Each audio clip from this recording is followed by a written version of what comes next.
broke an artist and they went mainstream, they were taken from the black department. They became pop. Did it look like it was lopsided to you? Did you see any discrepancies? I worked artist development, so I was responsible for getting the artists to those radio stations. You know, the promotion person would call, or we would set up a promotional tour, and we're going to go to this particular market and we're going to visit this radio station. Or if a radio station was having a big festival and they needed an artist to come in and perform. So once that artist then crossed over, which of course all artists do, and all labels want them to, because then they're introduced to another demographic and it means more money. I was caught in that it started with black radio, but then the pop radio station may be the bigger station. They wanted the artist first.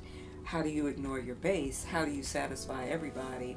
The two promotion people were now working for the same company, but they have to satisfy and their radio station programmer, and it just created friction sometimes. You know, especially if the pop station did not want to play fair. They wanted us to go to the back of the bus again. And it was definitely stressful when it was an artist that was now popular and it was #1 on the pop charts and the black charts, and it's making all this money and they're on major tours. And then you have the artist who says, I'm not getting up at 6 in the morning. Like, wait a second, they're playing your song in super heavy rotation. Yes, you are getting up in the morning and going to the station, and you're going to be pleasant, and you're going to, you know, so yeah. But there was definitely a discrepancy in the budgets, discrepancy in all of it. And as a matter of fact, David Linton, who is now chairman of the Living Legends Foundation, just wrote a letter to the editor of Billboard because there was an article that Gail Mitchell did that talked about the lack of black executives in the music industry now, that has been receiving really good response, because he talked about the inequities that happened back then and how there are people, like Charlie says, he's still at Warner Brothers, but Earl is not at Warner Brothers. The black salesperson is not still there. So there are people who are on the pop side who can be there for 30, 40 years, and they slowly started getting rid of black music departments, putting it under the pop department. There was no head of black music anymore, and you know, the budgets still are not fair. In his letter, he was saying, if you want to have that conversation with us, we are definitely willing to help facilitate those conversations, because we know that there are people who are qualified out there who can still come in and help you, because the business has definitely changed a lot. Black artists, black record companies, or well, it wasn't a black company, but the department was black. We didn't get the same treatment. We were the black department, so we were contained. We did promotions, we did publicity, we did marketing, we did the sales. I called the PDs to find out if they're going to play the record, or if they played the record or whatever. And so we did everything. I went from kindergarten cutting out stuff to making little posters to having to do A&R for the artists, taking the artists and dressing them. And we didn't have the team that the pop department had. Maybe they had 10 departments.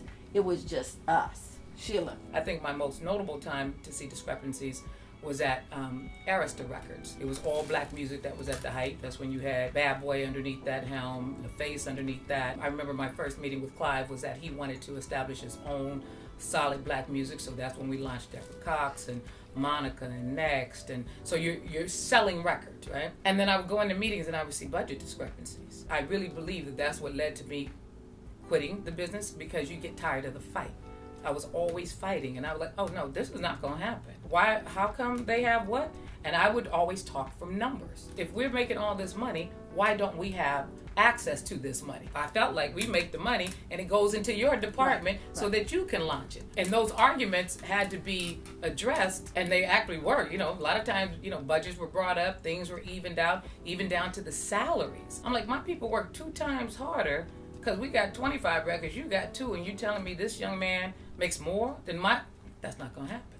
I mean, I can't tell you how many times I stood my ground in the CFO's office, to the point where they made adjustments. I remember that first conversation I had with Sharon Hayward. If you don't have control over budgets, if you don't have check writing power, then you have a title, and that's it.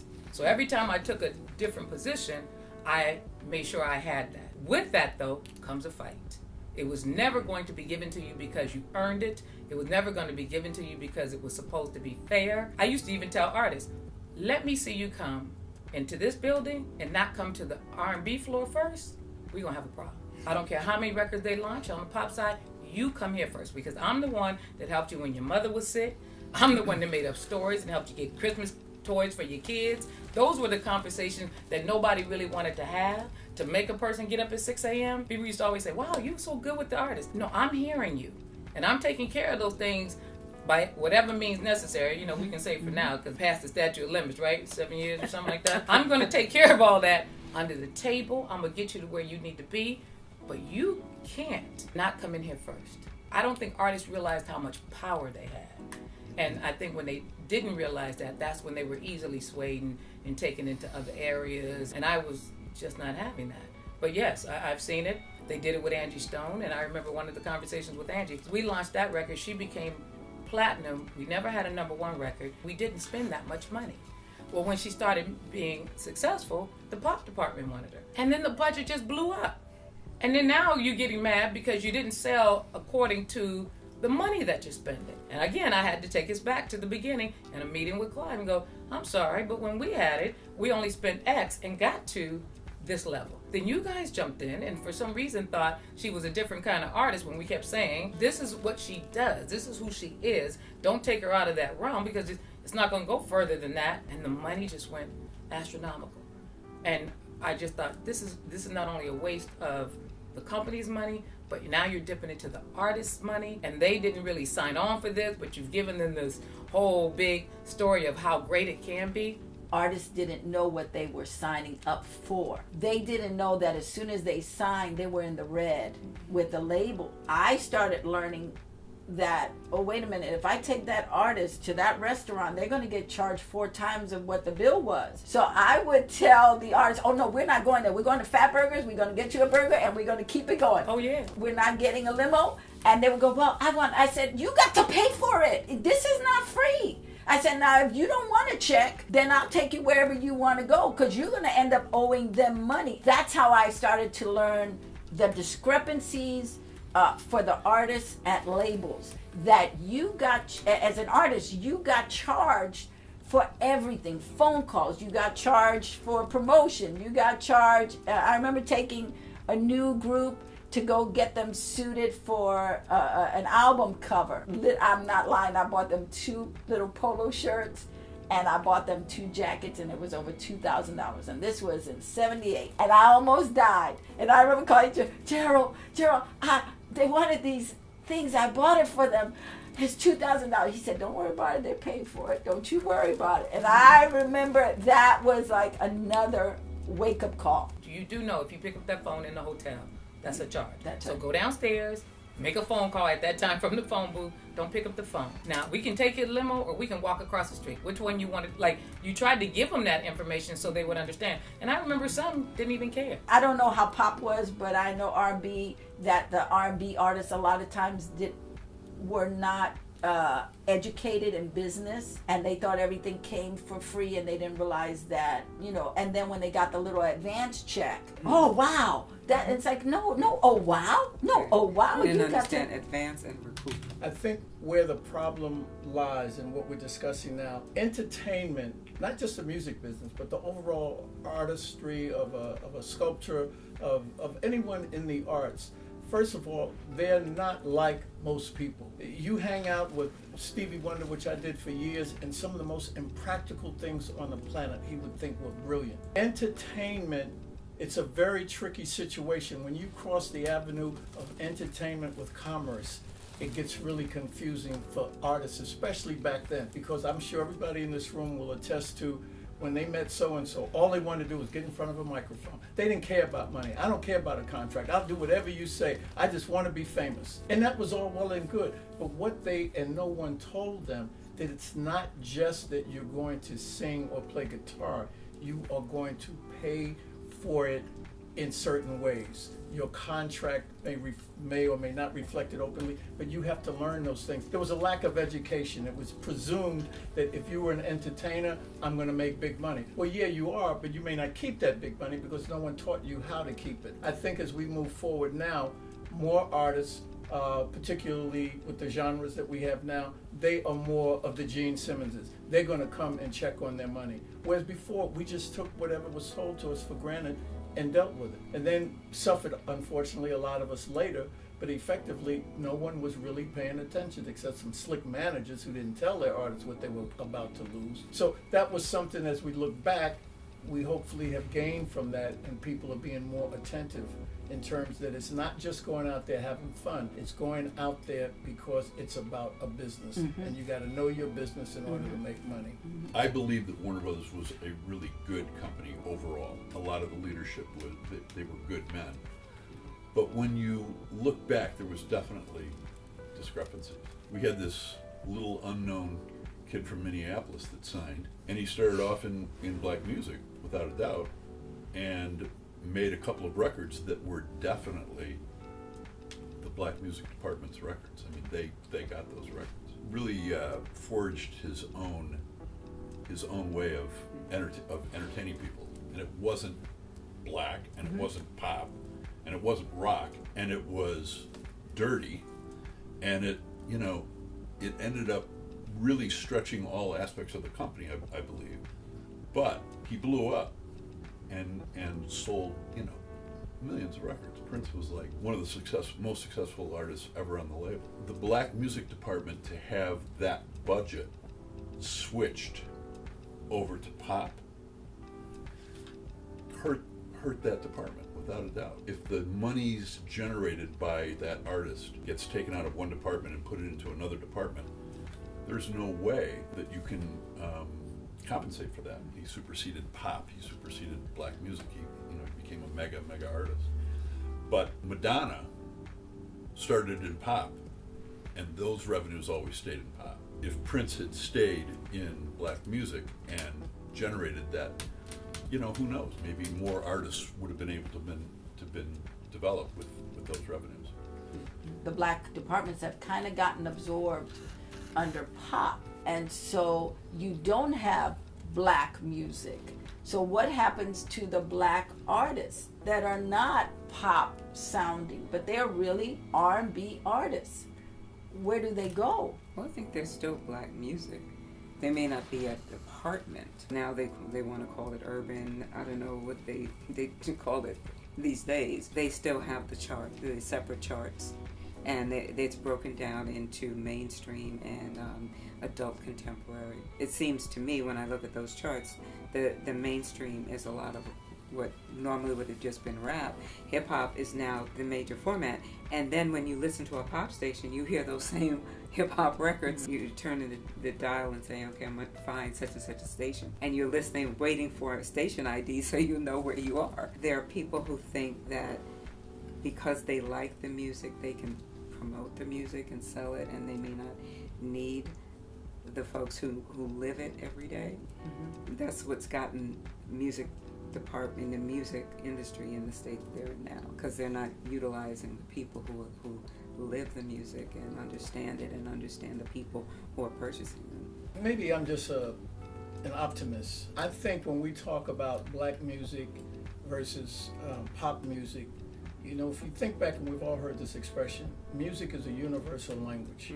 Because something has a black base does not mean that it's limited to a black listener. And you made a good suggestion, Pat, when you listen to a station, you're waiting for something that you have been programmed to expect, and you don't hear it. I'm hoping that there is more of that, so that the specification of a music can only apply to a specified listener.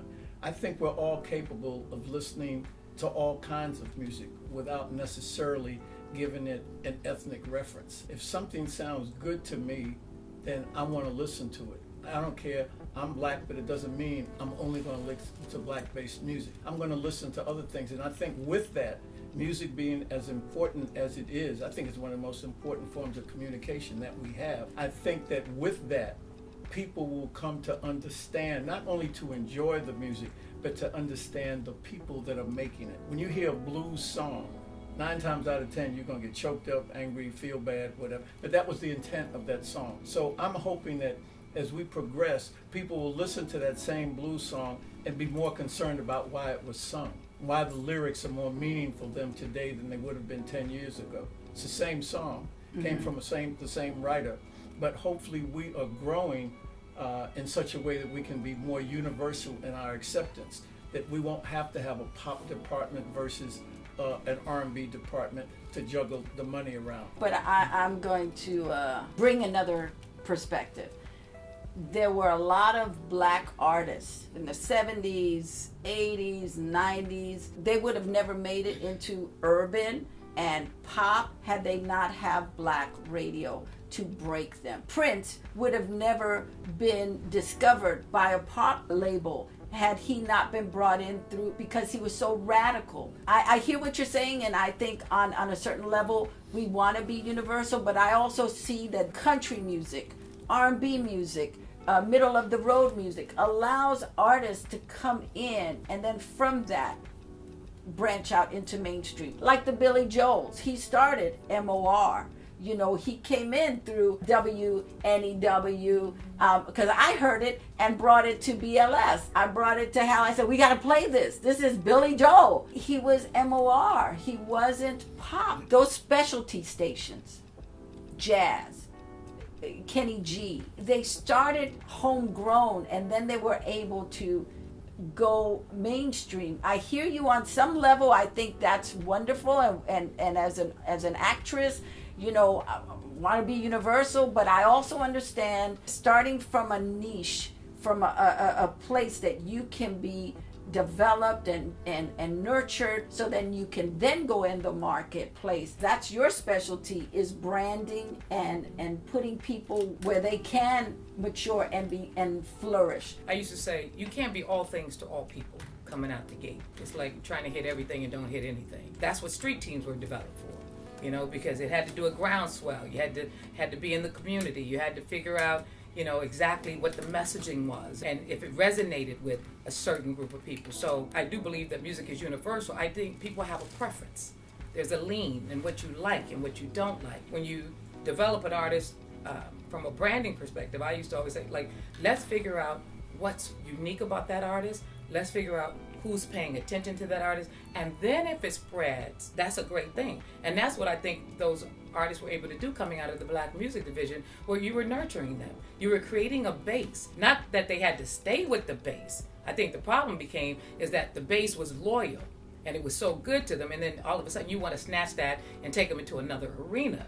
But I do believe that having a strategic plan to hit a certain marketplace is how a lot of labels were launched, or how a lot of artists were launched. So I agree. I think you're nurtured there, even in the country music space, you know, or even in rock and roll. That's not my natural inclination to listen to Gene Simmons. Now, there might be a record that I go, oh, that's interesting, and that's Gene Simmons. Okay, I'm not going to not listen to it because it's pop. But I think people innately have a certain lean that they like. And then you explore other music. I remember when Lenny Kravitz wanted to come from pop to urban. It ain't over till it's over. He was...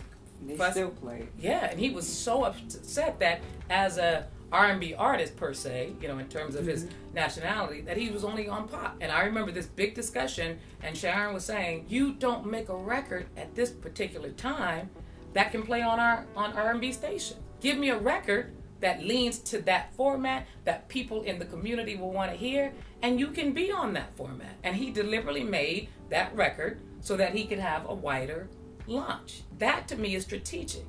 You know, this rock and roll is just not going to play over here. Doesn't mean that it's a bad record, but if you're trying to get into that base, you got to cater to that taste. And I think that's what he did, and I think it happened in the opposite direction for him, pop to urban, but that's what happened to me, urban to pop. You got to acknowledge the base. I mean, radio is not what radio was. Yeah. That's a huge development, and one of the biggest changes in the industry right now. Kids they're listening to music on their computers. That's where the lion's share of music is coming from, and streaming is becoming, you know, the configuration or the way to consume music. And with that, the entire industry is shifting to accommodate that. It's really hard for me because I always listened to that's how I learned about music. I got music from WVON in Chicago or WLS in Chicago. I mean, I would listen to radio to find out what I needed to buy. And I needed to buy these records. And today, I mean, it's amazing to watch kids listen to music, because very seldom do I see somebody, a kid, listen to an entire song. They listen to a minute, 2 minutes. If you have them for 3 minutes, that's great. But then boom, they go to something else. This immediate gratification that the digital age has brought kids, not just with music, we're in for interesting times ahead. I don't think anybody can predict exactly how it's gonna end up, but radio will become less and less the way that people hear about new music.